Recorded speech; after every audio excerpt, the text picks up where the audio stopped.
Hello, Cleveland Browns fans. If you're listening, hey, you're in the right place. Welcome to Moohead Radio. I'm your host, a big and furry bovine, and joining me on the panel is Bronk from merry old England. Bronk is going through hell on wheels. Actually, I wish I had wheels because it would be easier to get around. And Bronk broke his ankle and is like a displaced fracture. And we were just chatting about it before we went on the air. So any idea what duration of time you'll have your surgery on that? Well, hopefully sometime next week. And then I'll still be like hobbled for 6 weeks afterwards. And I think that what happens is that the casts go down in severity so that eventually there might be a walking boot, but I didn't really get into the aftercare aspect of it all. But yeah, one step at a time. So if people want to say, people tough out these Moohead programs, I actually was, unbeknownst to me, Monday last week, I was on the Moohead program with a broken ankle, and I was. Well, it must have been the sheer joy and adrenaline, that made you. Yeah. Peter, how you doing? Doing good. Good. Everybody's adrenalized. Actually, I'm really under the weather today. Yesterday, I had my COVID booster shot, which isn't what's causing this. I slept funny and I have this neck thingy. So I'm just kind of. That's what happens today. When you get older. You sleep funny and you're just in agony afterwards. I know. It sucks. And so I'm going to do a little bit of a shortened program today, but and I think everybody will be grateful for it. Just a look ahead, Monday we'll be back on Moohead Radio, but then the following Friday, there will be no program. Rox and I are heading up to Atlanta to visit some friends up there, and we're taking the weekend off. So... well, I'll probably be in hospital then anyway. So. The draft is on the weekend. Is that right? When is the NFL I believe draft? It is the end of the month, next Thursday. Oh, so I'm going to already be there. Oh, wow. So nothing happening in the first round. So the second round will happen on Friday. Is that right? Let me just look this up, but I don't want. Yeah, I want to know what I'm missing. No, I want to apologize. Usually I would be doing a show, but we wouldn't know by Friday, Friday, and Saturday. Thank you, Captain Fierce or Caption Fierce. I appreciate it. So there we go. It's finally going to happen. I saw this headline, and it said DK Metcalf, Devontae Adams, Jarvis Landry, proof that the Browns can hit on a receiver. The best second-round NFL draft picks at number 44 or later in the last decade. It just basically talks about the people like Trevon Diggs, DK Metcalf, Derrick Henry was one. Michael Thomas out of Ohio State was one. Frank Clark, an edge rusher out of Michigan. Devontae Adams, who is from Fresno State, who's become quite a professional. Allen Robinson, who went to Penn State this is 2014. Jimmy Garoppolo, also Eastern Illinois, 2014. So there are some instances. Jarvis Landry was a number 63 pick in 2014. There are some running backs that have, wide receivers who have made it to 44 and even below and had successful NFL careers. But one of the things that I wanted to do was to say, that's all well and good. Yeah. But you got to know how to fucking draft a wide receiver, which the Cleveland Browns don't seem to know how to do. Correct. And that is the big issue. All right. What we can do is take a look at the recent drafts. Okay. Oh God. 2020. I mean, let's start, all right. All right. Barry's first draft class. All right. He got Jedrick Wills. That's great for offensive line. At least we think so. Jordan Elliott, who's been useful. He's okay. Yeah. Yep. Harrison Bryant, who's the perpetual second string tight end. And Donovan Peoples-Jones, who really All three of these players played more than 300 snaps in their first year with the team. The bottom line is that Donovan Peoples-Jones was a 6th round pick, and any 6th round pick that contributes at all will be looked upon with favor. It's when we start going backwards, and start looking at who we picked. The wide receivers keep coming from trades. They're not coming from the draft. I mean, you looking at 2019, people like Greedy Williams, Taki, Sheldrick Redwine, Mac Wilson, and Drew Forbes. I mean, that really does not help you in any meaningful way. 2018, we know, it was Baker Mayfield and Denzel Ward and Nick Chubb. Corbett. I'm sorry? Austin Corbett, too. Austin Corbett, yep. So then you go back to 2017. Then, of course, you're talking about Myles Garrett. And that was an Njoku draft, right? I think so. I haven't gotten that far. Passing on a quarterback, which was back in 2017 before we got Mayfield. That, I think that's when people thought we were going to take Teddy Bridgewater, or if I'm not mistaken. Basically, to believe this, Pete Prisco, the guy who analyzes these drafts for CBS, this draft, though, will be defined by how well second-round quarterback Deshaun Kaiser develops. So that'll tell you how well that went. That was a tank draft. 4 years after the 2016 draft, only Rashard Higgins and Joe Schobert remained on the Browns roster. Now, you cannot keep taking people that don't stick with the team. In 2015, we took Danny Shelton 12th, and he was overweight. Cam Irving 19th, and that amounted to nothing. Duke Johnson average, but you're noticing we're not, and Ibrahim Campbell, those are the only players out of a draft that we had 11 picks that played more than 50 NFL games as of the end of the 2021 season. There are no wide receivers here. In 2014, Joel Bitonio was the man. But we also ended up with Justin Gilbert, for God's sakes. Oh, my, he was awful. And Johnny Manziel, all right? So no wide receivers. You're wondering why the wide receivers blow in Cleveland is because we don't home grow them. We're kind of like the Cleveland Indians in the sense that we don't seem to home grow talent in the minor leagues, and we just depend on whatever silly trades we can make. In 2013, it was they only had 5 picks in the entire draft, and boy, we got the great ones: Barkevius Mingo, Leon McFadden in the first, And what did the Browns do? They used their second-round pick to claim Josh Gordon. What a thrill that was! And that's how you end up with no wide receiver when a guy is incapable mentally of playing. 2012, I mean, I don't know how much further I should go back. Trent Richardson, Brandon Weeden, Mitchell Schwartz, who was a good player, Travis Benjamin, who was a serviceable wide receiver, serviceable. But he was a special teams guy. Yeah, I think he's still in the league too. Yes. Benjamin. Yep. So, those guys that I named, Trent Richardson, Brandon Weeden, Mitchell Schwartz, and Travis Benjamin, played at least 100 or more games in their career. So then Billy Wynn, who went nowhere, Billy lose.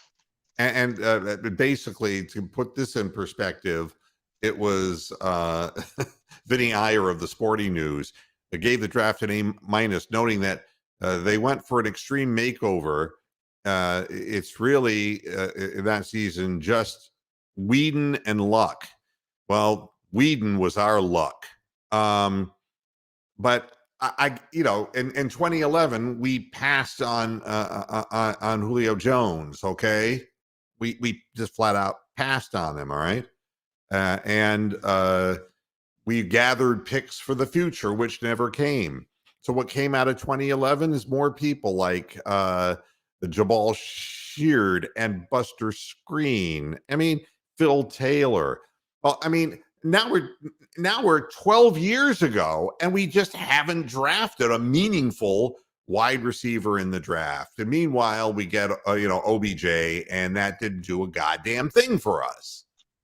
So it's easy to sit back and say, well, there's going to be a good player at number 44. But the question is, do we have the ability in our front office to analyze what makes a successful wide receiver? Because I have seen no evidence in my time in the last 20 years in which the Browns really were able to hit a home run on a wide receiver.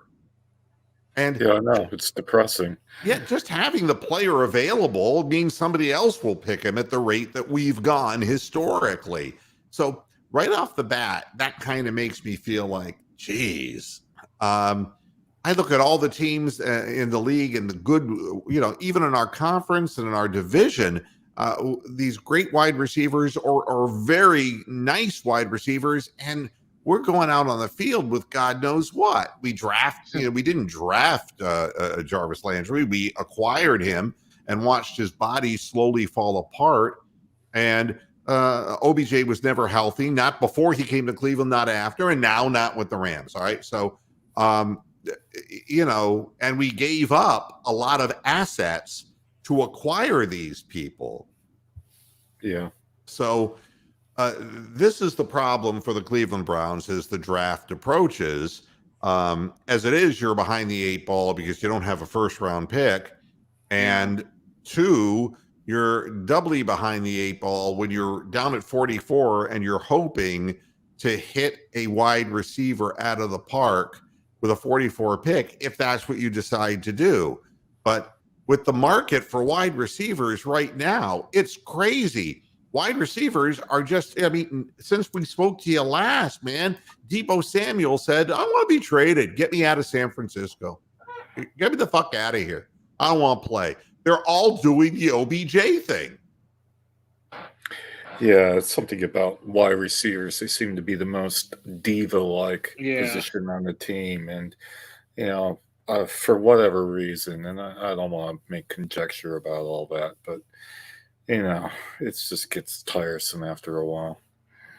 I understand when the owners are pigs, it's only natural that the Players Association is going to get whatever it can get and put their feet to the fire. I understand what it is to horse trade. The owners always come out on top. But the players, the thing that bothers me most is that a few elite select players, not like the NBA, a lot of elite players will make really big contract money, but a lot of the guys, and I'm not saying that Jarvis Landry hasn't made a good amount of money, because he's made enough money that if he were a sane human being, he never has to work a day for the rest of his life if he invests his money wisely, which I don't think a lot of the players do. Yeah. But the bottom line is, if you look at how much they're earning over a 5, 6, 7 year period, it's more money than you, me, and Jesus Christ Almighty would know what to do with. But more is better, and the elite few will get really more. I think part of the thing that drives this salary increase is just is ego driven, that the player wants to say, I'm the number 1 paid wide receiver, or I'm the number 1 paid defensive back, or I'm the number 1 paid quarterback. So that just must mean that I am the best guy because I'm paid the most money. I think once you get past like $5 million a year, the value of each additional million after that there's a diminishing value of return on that. So 20 million isn't that much more different than 5 million, but it's certainly a big difference to go from 0 to 5. So That's what when I'm I look trying at to say. Schwartz on the field and I looked at Corey Coleman on the field, the people that we've drafted have been complete busts. Oh, they've been outrageously bad. These are people who can't play in the NFL, and I still say that Schwartz will not play in the NFL. He's just not good. He doesn't have good hands. He doesn't have a strong body. He doesn't run good patterns. He's just not going to be good. And if you believe, everything you hear from management on this, oh, he's going to develop. Well, then why did you go out and get the kick returner from the Bears and say, well, he's also a receiver? Yeah.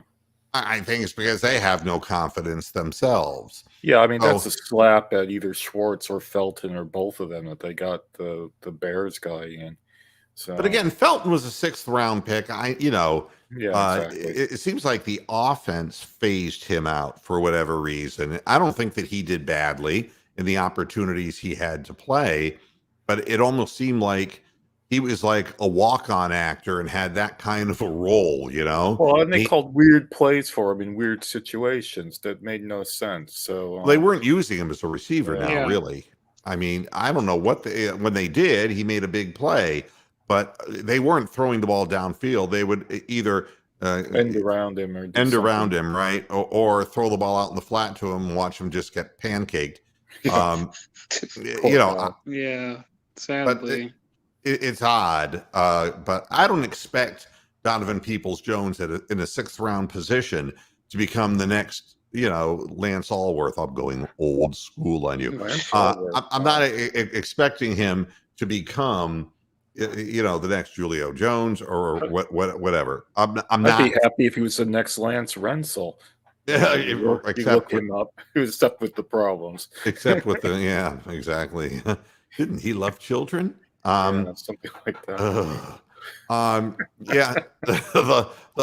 bottom line here is you got to be able to find that diamond in the rough, and you have to know what it is you're looking for. And Kevin Stefanski has already said that he is going to do what he can do to open his mind, and that would be the first I've seen of that since he come to Cleveland. If he actually opened his mind offensively. Did he actually say that? I mean, it's one thing to think that, but to actually say that out loud means that he's actually listening to this criticism that the guy he's acknowledging that he had a closed mind. Wow. I mean, again, this is nothing new. If you listen to this program, you can just see him sitting there defending himself, and blowing off. It's like, no, I could have made a better call there. It's like, that was a critical fucking play. Why did you do that? Well, I got to do better. But he wasn't really. Now he's got no fucking choice. There's 230 million reasons why he has to put his quarterback in a situation to win. And we'll find out real quick. I tell you what, you need a Stefanski voice, like you had for Chud and Maniacta and all that. You need some sort of like Cary Grant sort of Stefanski voice or something like. Yeah, you need something like that. Yeah, I'll listen to him and see what I can come up with. Nothing's better than Joe Banner, though. Yeah. I've invoked his name. You've invoked him now.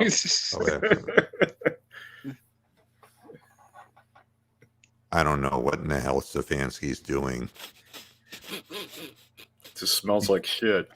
You smell something?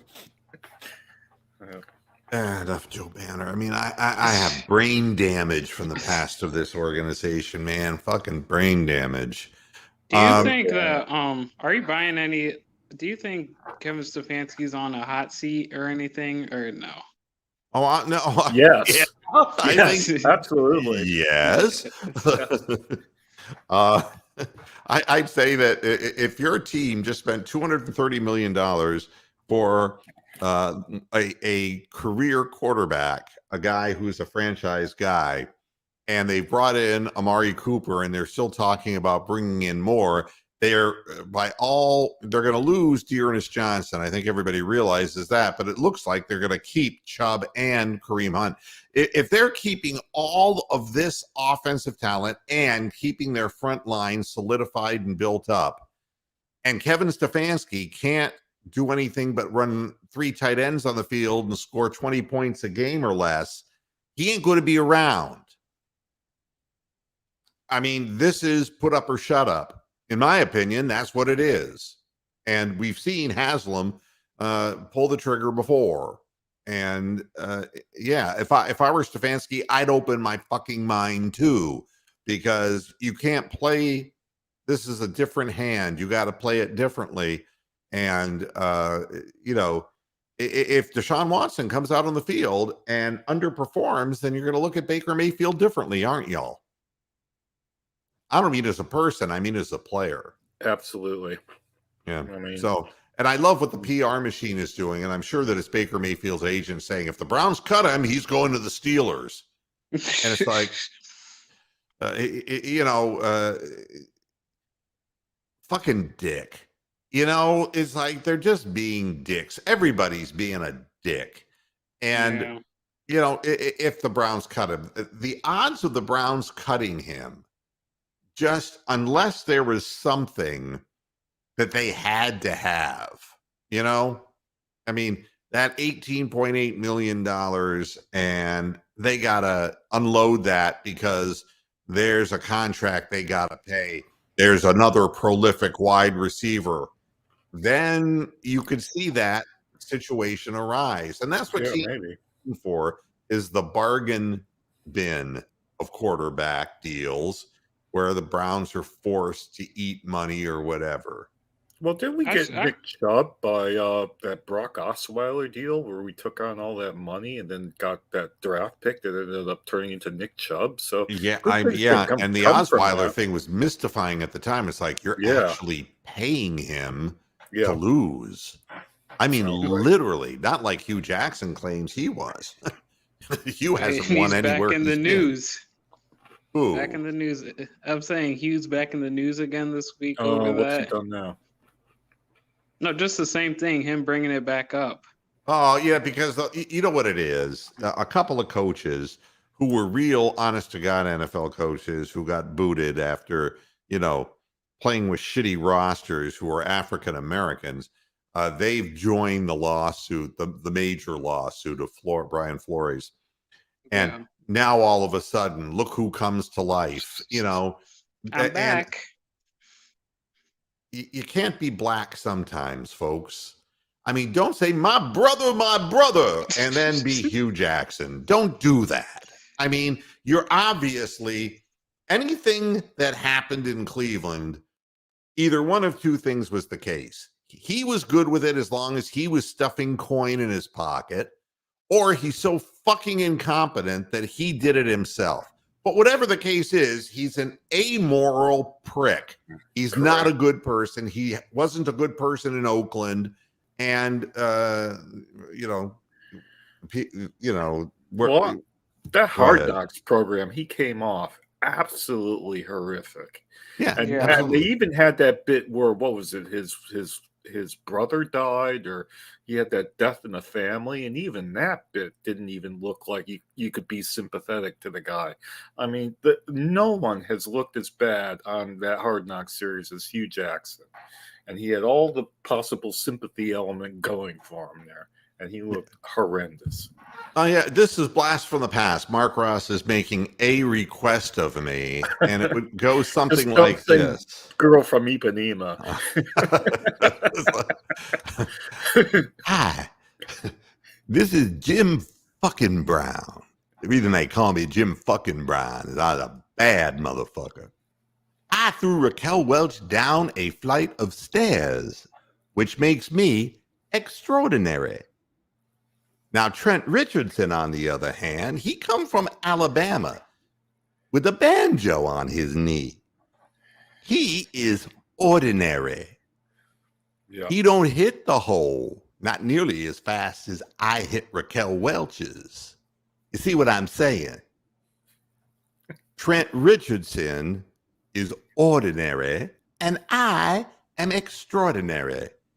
I can still run faster than Peyton Hillis with this fucking cane I'm using. Right. Sounds a little like Mike Tyson. No. Mike he's got Tyson would Mike be. Tyson here. No, Mike Tyson. Okay, we'll do Mike Tyson. Okay, so Mike so Tyson. you'll hear the difference. Okay. You see, there's a big difference because what happens is I end up talking. I lisp a little bit, even though I'm not a sissy. I say sissy, and it's THYTHY sissy. That's And the one. I just punched somebody on an airplane. I did. cold cocked the guy. I still got speed. I just, Kevin Rooney taught me this combination to use in coach of an aircraft. How dumb do you have to be to antagonize Mike Tyson, though? Oh my God! Baddest man on the planet. You know that he gets that everywhere he goes. Can you imagine that being a byproduct of your fame? That's terrible. Can you imagine?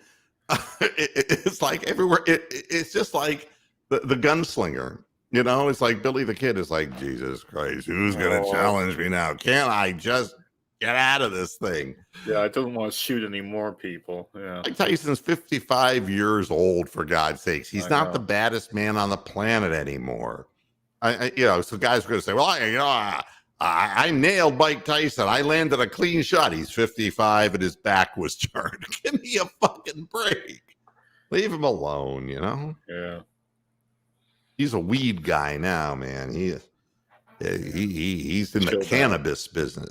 See, I'm in the cannabis business. That's just wrong. I still think that sounds a bit like Elmer Fudd. Actually, it does. You see, this is what I was born for. I was born to be in the cannabis business. Just saying cannabis business. See? Oh my. All right, enough of that nonsense. This show puts me in a better mood anyway. Friday, we need impressions on Friday. It's been a hard week for everybody. Hard week for me. I was going to say. I was lying on the ground with a fucking broken ankle 10 days ago. God damn. Now, Andrew Berry had a press conference, and his great quote, I think we can all understand how Baker Mayfield feels. It's like,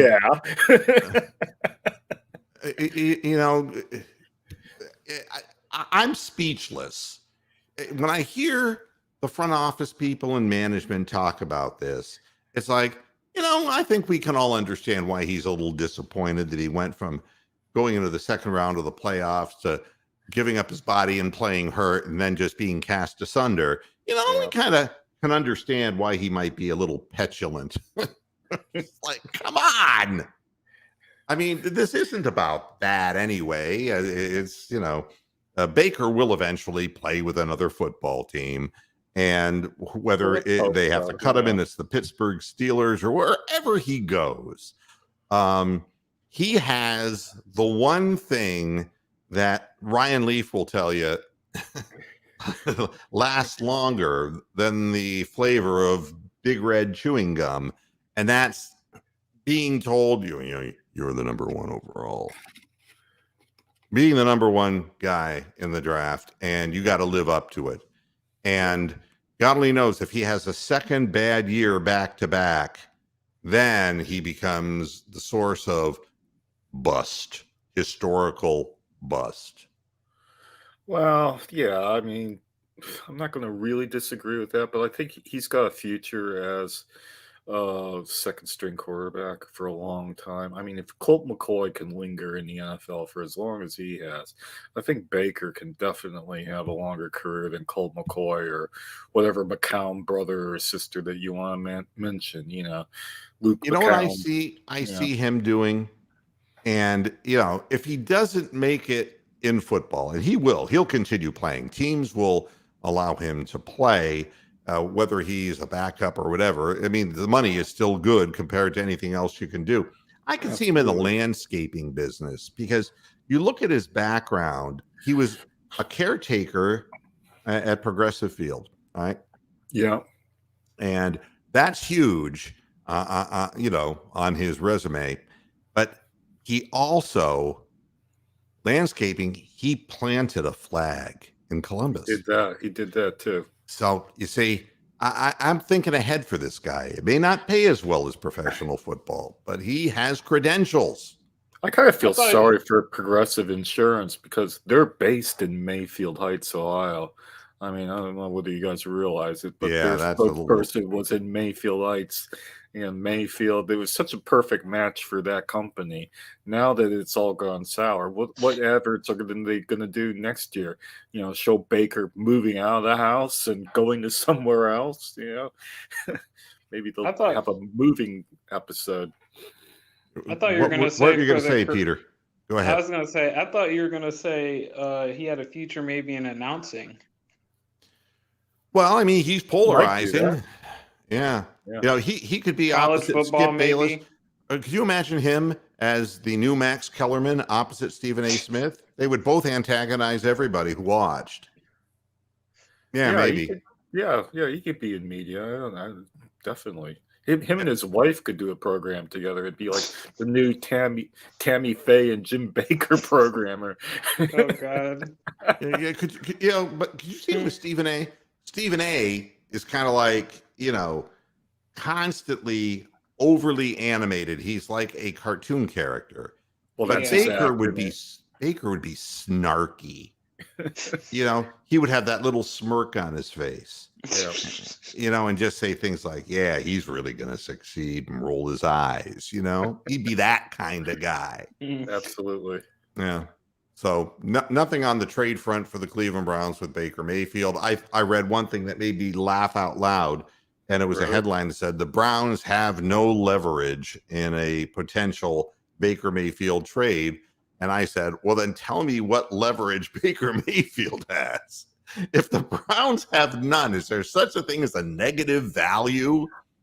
I mean, Oh, it's just all smoke and mirrors. He's got value. Everybody knows he's got value, but we'll find out on draft weekend what his value actually is. and why Yeah. why do they ask stupid questions like, you know, they're asking him if he could see Mayfield. This is Andrew Berry.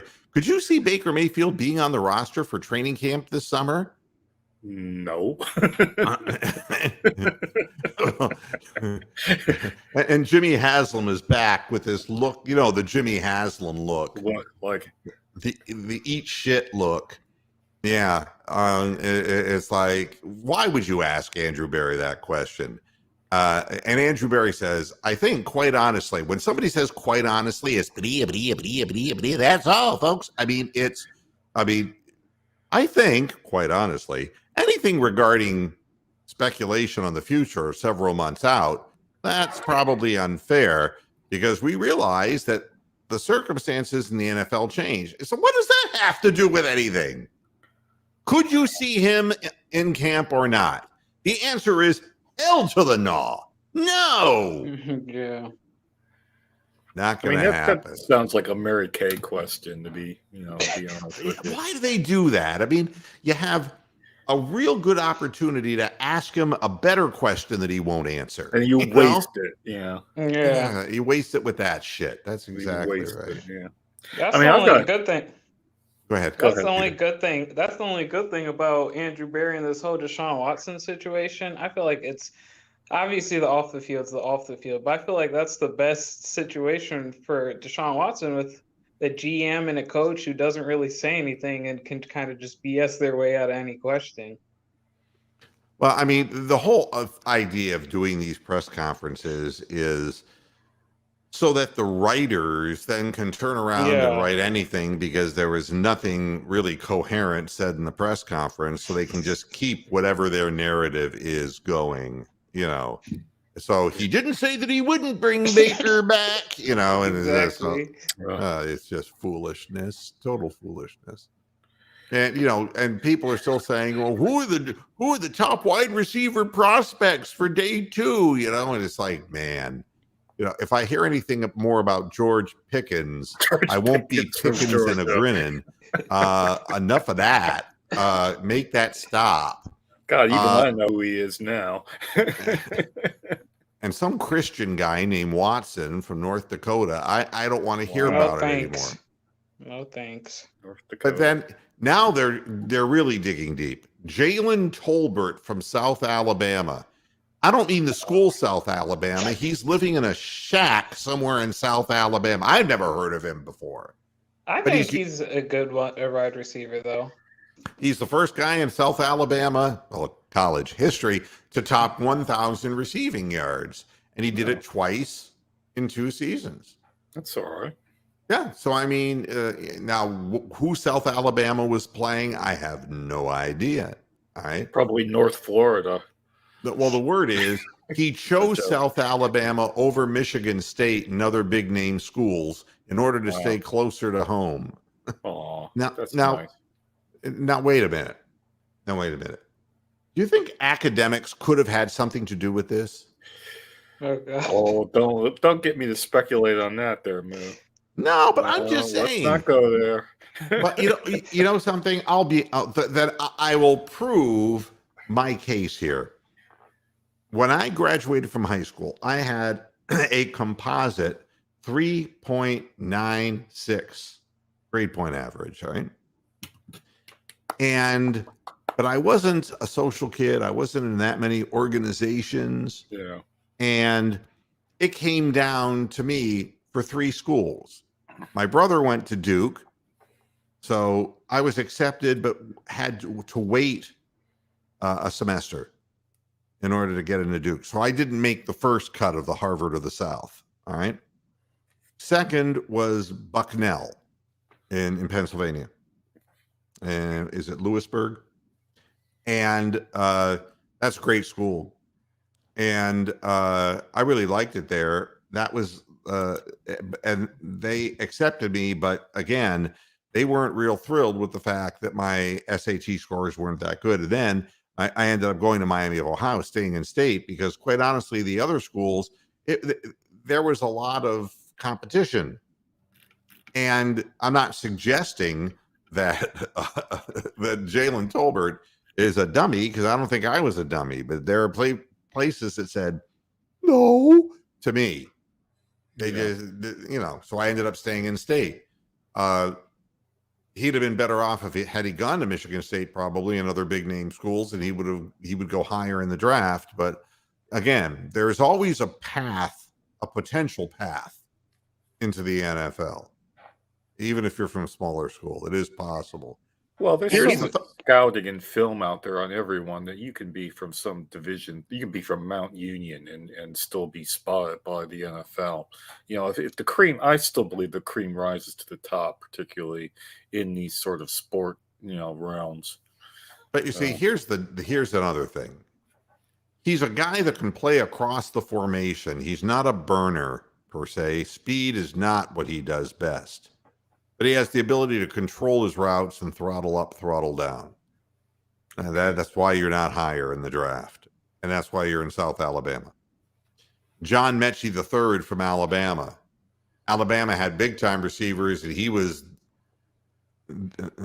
the other white meat, And I think he got hurt a lot. Yeah, he got hurt. Correctly. Yeah. Yeah. I mean, he put up some numbers, in his final season in Alabama. Nick Saban, of course, talks him up because what the hell? Nick Saban would talk a dead squirrel laying in the middle of the street with vultures picking at its carcass if it somehow allowed him to draft more players in the future. So, of course, you stand by your people because that's the whole world's watching when Nick Saban talks and when, any of the big schools, so he's great. Gotta hit that 9 players drafted quota. Yeah, that's right. How about Wandale Robinson from Kentucky? He's 5'8". No thanks. I'm sorry. And again, this is these are people, and this is what I love, and this is why I think the Browns might be interested in this guy. Because he has more career drops than touchdowns. Oh, gosh. I mean, it's right up our alley. Don't make me laugh. It hurts. But I mean, how many guys do we get that have lousy hands, and that would be like the first thing that would just like, okay, he doesn't check that box, he's out of here. Oh, here's a question for you guys. Do you think our wide receivers, tight ends, and running backs will be more motivated to catch the ball now that they got a different quarterback throwing it to them? Well, I mean, I think If they that they're get finally open. they're going to combine their defense and offensive people and gatherings outside of the building and going to places and bonding together. Yeah. This was really a problem for the Browns. The defense went one way, the offense went the other way. And I think a lot of the guys on the offense wanted to go with the defense because they didn't want to be with Baker Mayfield. That's what I suspect, is that sometimes things can backfire, and spending more time with Baker may not have been a good thing. You see, Yeah. you don't know, but ain't nobody yet stood up for him. But now everyone, is going to be, they're going to be going in big caravan groups. So they're hoping that there will be more togetherness on the roster. But I hate to tell you, if Ronnie Harrison's coming back and that John Johnson III, all of these things somehow. Well, maybe with Stefanski and his Minnesota Vikings connection, they can all rent a boat together and have like some sort of boat party at some point. Yeah. Dear. And then we end up with people like Alec Pierce from Cincinnati. We've talked about him, So, we'll see how it all unfolds. Before I get out of here, there was this is funny. Question. How funny is it? Hey, Terry Pluto, what's up with the Guardians ownership situation? It's like, hey, Terry, it's like, leave me alone. I'm masturbating. Hey, Terry, what's the deal with, with the ownership? It's like, they're cheap. They don't have any money.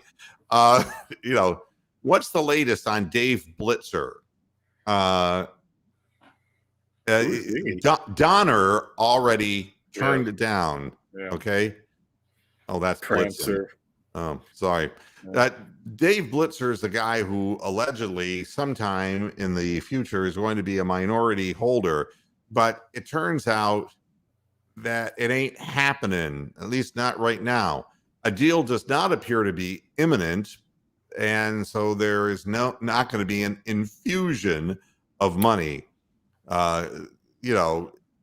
What it amounts to is he's going to be a very minority holder of 15%, which makes him about as significant as Jimmy Haslam was with the Steelers. Okay. So that's the, if Blitzer decides to buy in, he might eventually become the majority owner, or at least the Dolans are praying to God that that's what happens. But I mean, what's up with the Guardians ownership? I mean, my God, is that what we're stuck with again this year? Every year, it's the same damn thing.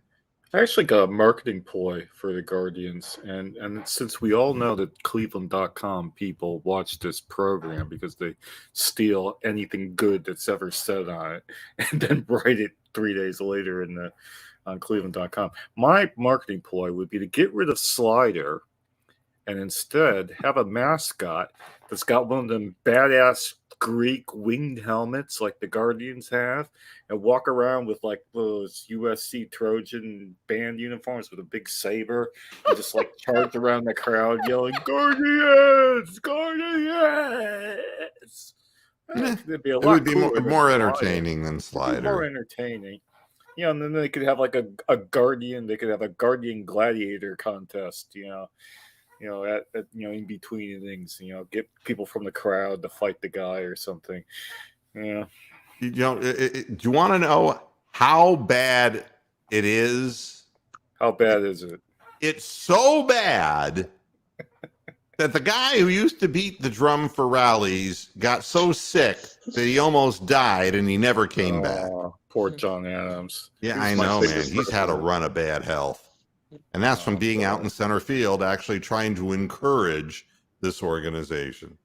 That would wear anybody's body out. Oh, here's a question for you because I don't watch these games. Is there like a short nickname for the Guardians? Because obviously the Indians used to be called the Tribe. No, they Did don't they say have the one. Guards are coming up yet for their next inning? They don't have one yet. Well, no. The funniest thing that happened was on the one of the initial broadcasts, and I want to say something good about the MLB.com app.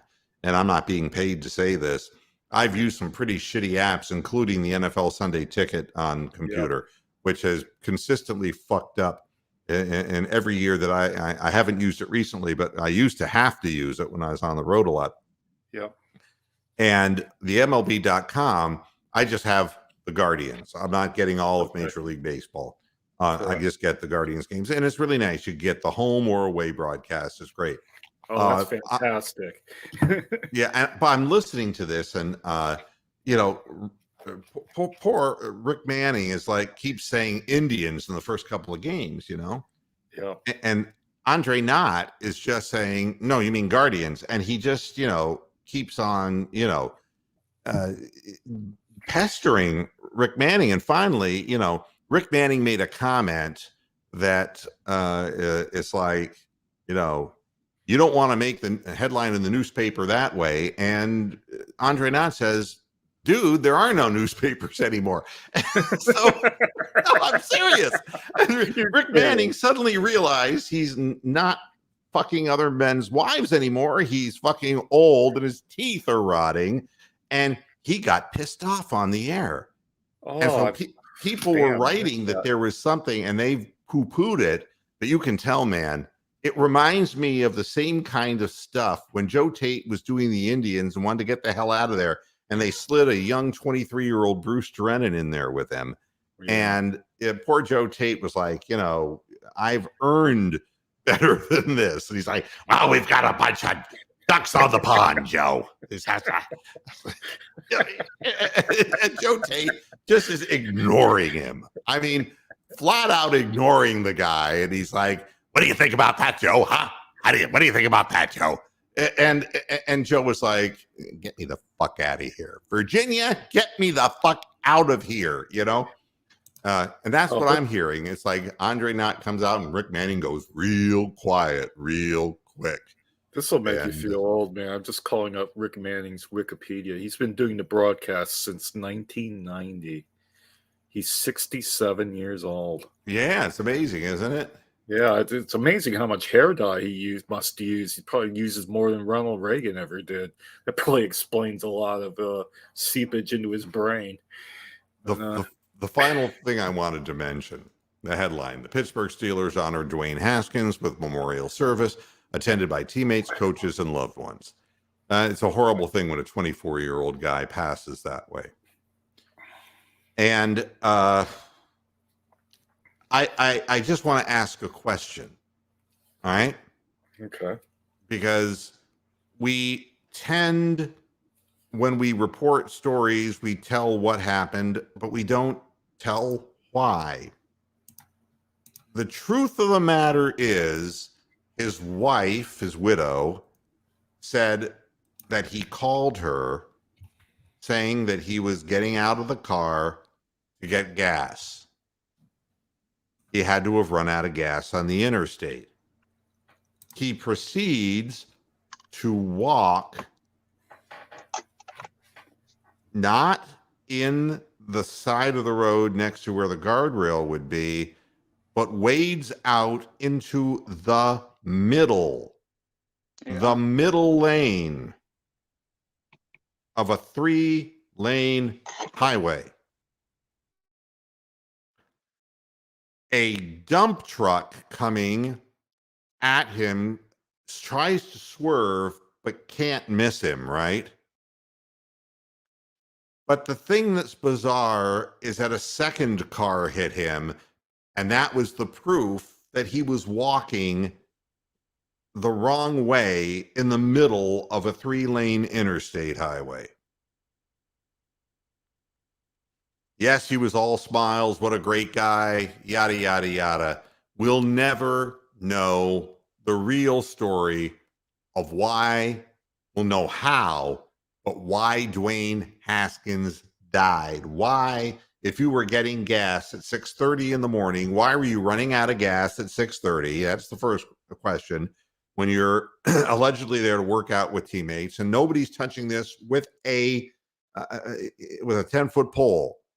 And I don't mean to be critical, but I mean, for God's sakes, if somebody told you that somebody was walking in the middle of an interstate in the wrong direction at daybreak, where it's still dark, and a fucking dump truck hits him and he couldn't see that coming at him, and he was so far into the middle lane that another car that was trying to get around the dump truck couldn't see him and tried to swerve and hit him from another angle. I mean, this reeks of impairment to me, and I don't want to make accusations, but for God's sakes, that's not normal. Wow. Yeah. That's not normal at all. I don't know what happened to me there. I think I left the studio or something. But Yeah, I don't know how that happened. Yeah, something my end, I think. But yeah, Haskins, maybe he was suicidal. That would be what I would. That would be. I think just impaired. I think you don't end yeah. up out of gas at 6:30 in the morning, wandering aimlessly with a gas can or whatever the hell it is you're doing. They didn't say whether he had a gas can in his possession. They didn't say anything. Just his widow said that he was going to go get gas, and she never heard from him again. Well, if you're a pro player, you obviously would have loads of contacts. You should have just rung somebody up, just stayed by your car on the other side of the guardrail and waited for somebody to show up and then be on your way. You know, any sort of walking on the interstate, even in England, you're not going to find a gas station, you know, for a few miles. Yeah, but nobody's invulnerable, even at 24 years of age. And bad judgment costs lives, whether you're 12, 20, 50, or 70. And I feel terrible that the young man passed. But I don't mean to. Go ahead. I don't mean to sound like a dick, but I mean, does he not know about like AAA or like towing, or yeah, exactly. No one could have told him about him that? Because that's just what makes me feel really. There's bad a lot this. of things that would suggest impairment, like this thing wasn't thought out, you know. Yeah. But be that as it may, that's the decision that was made, and it's really the worst possible outcome. But you know, sad day, and it is too late for anyone to do anything. That's it for today's program. We'll be back again on Monday. But to let you know that the following Friday, next week, a week from today, there will be no Moohead Radio Show, as Rox and I are taking off out of town. We're going up to the ATL to visit some friends up there and have a good time in Hotlanta. So everybody hang in there. I'll see you again on Monday. Thanks for tuning in, as always, and supporting the program. Thanks, Bronk. Thanks, Double P. Bronk, keep me up on what's happening with your schedule, okay? Yeah, I will. All right, great. And everybody, take care of yourselves. Have a great weekend. And until Monday, hasta la vista, Pastor Heads. Good night. Bye.